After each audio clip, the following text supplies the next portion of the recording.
ಲಾರಿಗಳು ಮುಖಾಮುಖಿ ಡಿಕ್ಕಿಯಾಗಿದೆ. ಓರ್ವ ಚಾಲಕ ಮೃತಪಟ್ಟಿದ್ದಾರೆ. ಧಾರವಾಡದ ಕಲಗೇರಿ ಬ್ರಿಡ್ಜ್ ಬಳಿ ನಡೆದಿರುವ ಘಟನೆ ಇದು.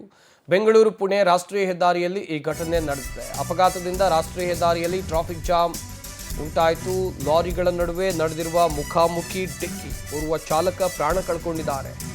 ಧಾರವಾಡದ ಕಲಗೇರಿ ಬಳಿ ನಡೆದಿರುವ ಘಟನೆ. ಬೆಂಗಳೂರು ಪುಣೆ ರಾಷ್ಟ್ರೀಯ ಹೆದ್ದಾರಿಯಲ್ಲಿ ಈ ಅಪಘಾತ ನಡೆದಿದೆ.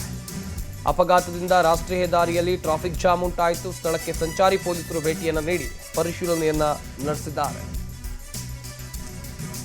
ಎರಡು ಲಾರಿಗಳು ಮುಖಾಮುಖಿಯಾಗಿ ಡಿಕ್ಕಿಯಾಗಿರೋದು. ಧಾರವಾಡದ ಕಲಗೇರಿ ಬ್ರಿಡ್ಜ್ ಬಳಿ ಈ ಡಿಕ್ಕಿಯಾಗಿದೆ. ಬೆಂಗಳೂರು ಪುಣೆ ರಾಷ್ಟ್ರೀಯ ಹೆದ್ದಾರಿಯಲ್ಲಿ ನಡೆದಿರುವ ಘಟನೆ. ಅಪಘಾತದಿಂದ ರಾಷ್ಟ್ರೀಯ ಹೆದ್ದಾರಿಯಲ್ಲಿ ಕೆಲಕಾಲ ಟ್ರಾಫಿಕ್ ಜಾಮ್ ಕೂಡ ಉಂಟಾಯಿತು. ಇನ್ನೊಂದು ಕಡೆಯಲ್ಲಿ ಸ್ಥಳಕ್ಕೆ ಸಂಚಾರಿ ಪೊಲೀಸರು ಭೇಟಿಯನ್ನು ನೀಡಿ ಪರಿಶೀಲನೆಯನ್ನು ನಡೆಸಿದ್ದಾರೆ. ಅಪಘಾತ ನಡೆದಿರುವ ಸ್ಥಳವನ್ನು ಕೂಡ ನೀವಿಲ್ಲಿ ನೋಡ್ತಾ ಇದ್ದೀರಾ. ಇದು ಬೆಂಗಳೂರಿನಿಂದ ಪುಣೆಗೆ ಸಂಪರ್ಕ ಕಲ್ಪಿಸುವ ರಾಷ್ಟ್ರೀಯ ಹೆದ್ದಾರಿ. ಧಾರವಾಡದ ಕಲಗೇರಿ ಬ್ರಿಡ್ಜ್ ಸಮೀಪ ಈ ಅಪಘಾತ ಆಗಿರೋದು. ಎರಡು ಲಾರಿಗಳು ಮುಖಾಮುಖಿಯಾಗಿ ಡಿಕ್ಕಿ ಹೊಡ್ಕೊಂಡಿವೆ. ಹೀಗಾಗಿ ಎರಡೂ ಲಾರಿಗಳು ನಜ್ಜುಗುಜ್ಜಾಗಿವೆ. ಘಟನೆಯಲ್ಲಿ ಓರ್ವ ಚಾಲಕ ಪ್ರಾಣ ಕಳ್ಕೊಂಡಿದ್ದಾನೆ. ಕೆಲವರಿಗೆ ಗಾಯ ಆಗಿದೆ. ಸದ್ಯ ಅವರನ್ನು ಆಸ್ಪತ್ರೆಗೆ ದಾಖಲು ಮಾಡಿ ಚಿಕಿತ್ಸೆಯನ್ನು ಕೊಡಿಸೋ ಕೆಲಸ ಆಗ್ತಾ ಇದೆ ಎನ್ನುವ ಮಾಹಿತಿ ಇದೆ. ಮುಖಾಮುಖಿ ಡಿಕ್ಕಿಯಿಂದಾಗಿ ಹೆದ್ದಾರಿಯಲ್ಲಿ ಕೆಲಕಾಲ ಟ್ರಾಫಿಕ್ ಜಾಮ್ ಕೂಡ ಉಂಟಾಯಿತು.